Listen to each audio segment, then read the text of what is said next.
Hello, and welcome to another Marvel Snap video. Now that we have all the Pool 2 cards unlocked, we're going to explore some complete decks using them.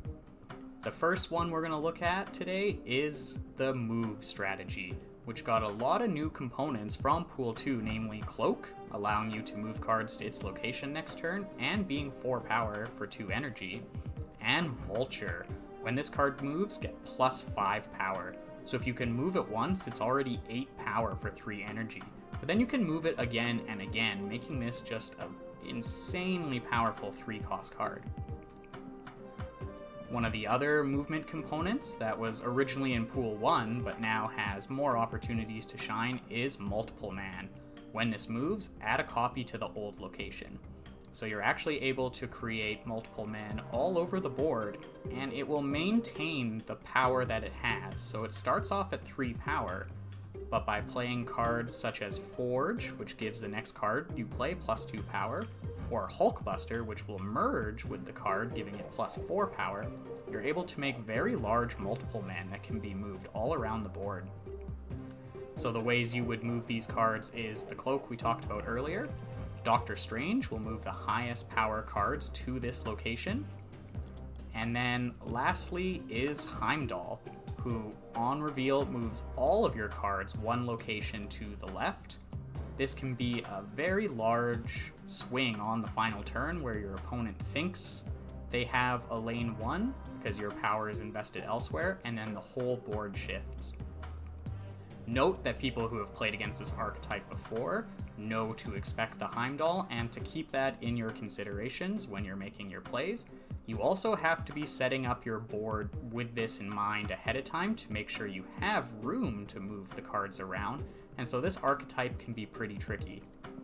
One other movement effect that I forgot about is our 1-cost Iron Fist that moves the next card you play one location to the left, and is probably the best movement trigger for our Vulture, since you can play this on turn 2 and then instantly get an 8 power Vulture on the following turn. The remaining cards in the deck is a Nightcrawler, just because it also can move around and can interact with our Kraven, who gets plus 2 power whenever a card moves to this location. This can be a large power buff on the final turn if you Heimdall, since multiple cards can move to this location at once. We then have a Shang-Chi just as a tech card. In case our opponent puts a large body onto the board, this gives us an opportunity to just destroy it and get ahead in that location. And lastly, we have America Chavez. Just to improve our consistency, we're looking to draw a lot of our cards in combination, and it can be pretty inconsistent, and America Chavez just helps out a bit.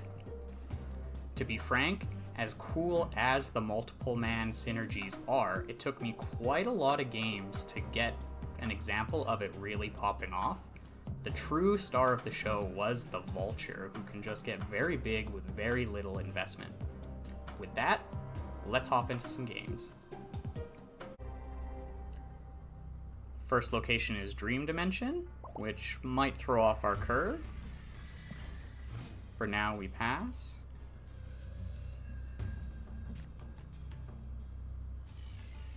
Ooh, and we're going to be able to play Iron Fist and follow that up with a Vulture.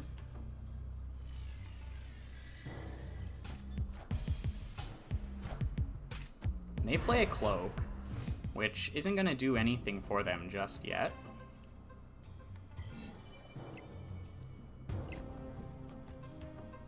Okay, for now we play the Vulture.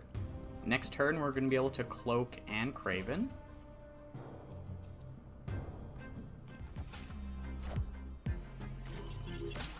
They play Ironheart.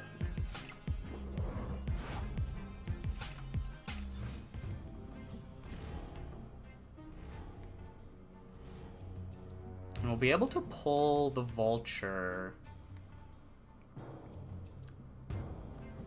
back out.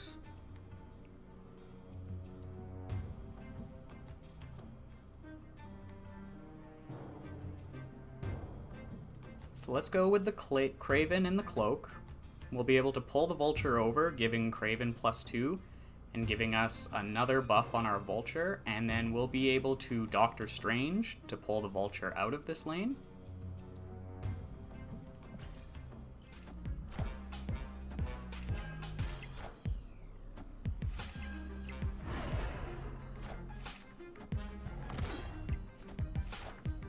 And they go with a Wolfsbane and a Nova. So maybe the Cloak is just for value, and we can expect an Odin with these on-reveal abilities. We'll move the Vulture, and we'll play the Doctor Strange, which will pull the Vulture back out again.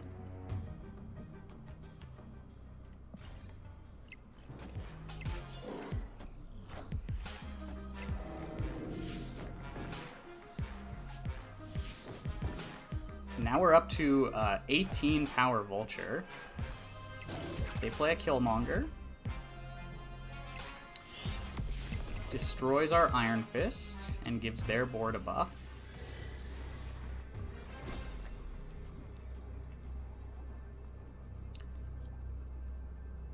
But now we're just able to Heimdall.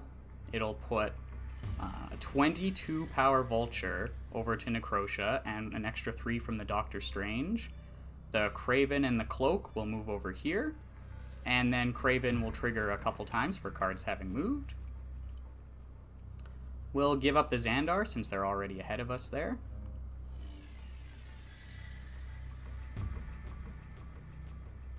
Let's lock that in.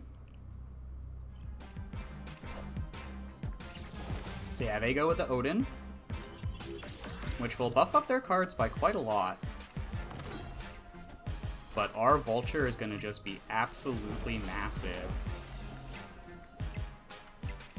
Up to 23 power. Just shows the power of Vulture if you can get a few move triggers on it. With that, let's hop into another one. Our first location is Sinister London. We have Heimdall, so we might want to duplicate the Vulture. For now, we'll pass. We can't get any value out of our Iron Fist. And New York is going to let us freely move cards around, so this should be a fantastic game for Vulture again. We could play the Iron Fist to get the initial trigger, but we actually want to play Vulture to Sinister London, and we won't be able to move it to the left, so for now we hold. We'll plan on going Vulture into Hulkbuster. They have 2 collectors, which is pretty big.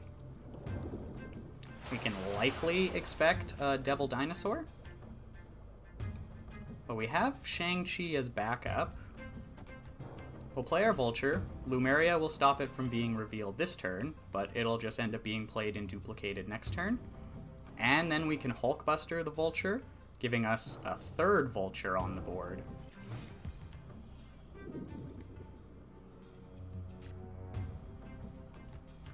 So yeah, let's go with the Hulkbuster. We're going to be able to do some crazy things with New York. We can play Cloak to Numeria, move some of our cards over, and then on turn 6, move some of them to New York, and then have the Heimdall trigger and move them back into Sinister London.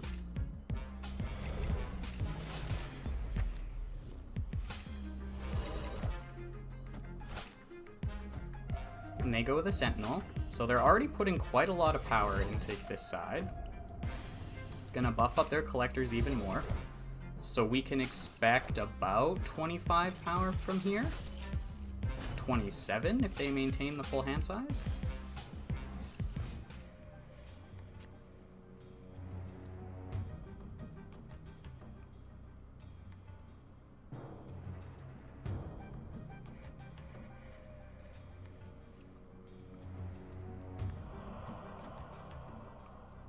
So we can make 2 Kravens and play a Cloak. We don't want Iron Fist filling up our board, so we'll just hold on to that. And yeah, they go with the double Devil Dinosaur.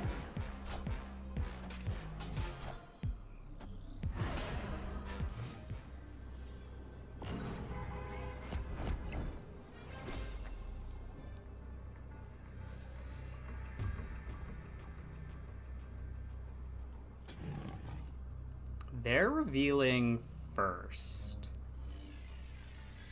So we can move the Craven, move both Vultures, and then go with a Forge into a Shang-Chi to destroy the Devil Dinosaur in this lane.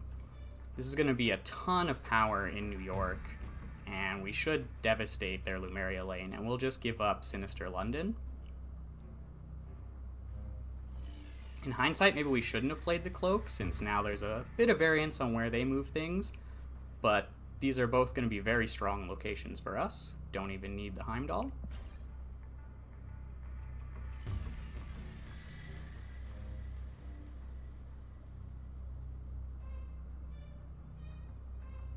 And the opponent just retreats. Victory. Yeah, in hindsight, we might have been able to snuck out our cubes if we didn't play the Cloak, since it was the final turn. And they didn't even see our Shang-Chi, but the Vultures alone were enough to scare off 2 Devil Dinosaurs. Let's hop into another one. Ooh, Mindscape is going to cause us to swap hands on turn 6, so we're not going to be able to rely on Heimdall here. But maybe we draw our multiple man. No, we draw a Nightcrawler.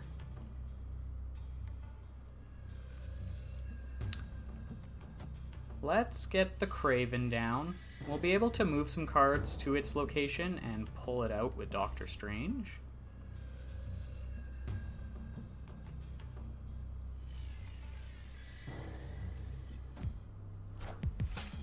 And they go with an Angela.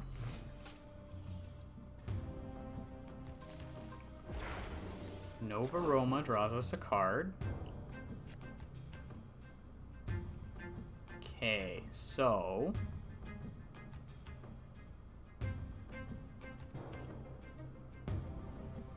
we can play the multiple man.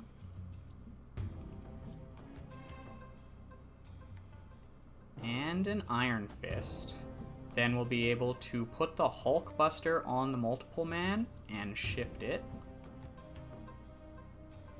which will already make this location pretty full. But then we can Doctor Strange and pull the multiple man out, make a copy. Wind, aid my hand. So they go with Storm, so this is going to be huge for us, because we'll be able to multiple man and Nightcrawler just to get it onto the board.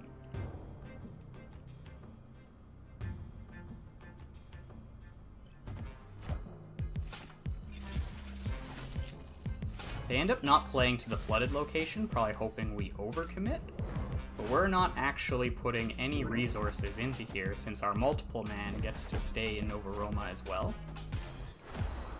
They Scorpion us, reducing the power of the cards in our hand. But we're going to be giving them those cards soon, so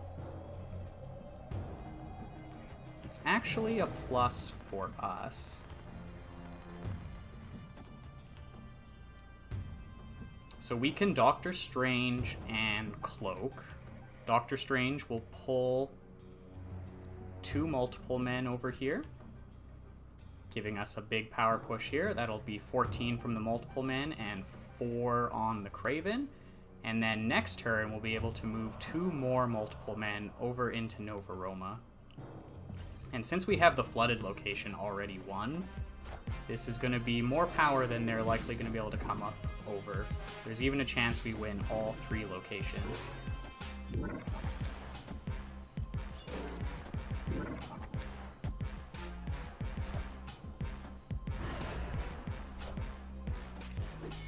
So they go with a Nova and a Killmonger. Killing all of the 1-cost cards, but we still come up over them in the flooded location. Now we swap hands. We know we didn't give them anything particularly powerful, and we're going to be able to move 2 multiple men over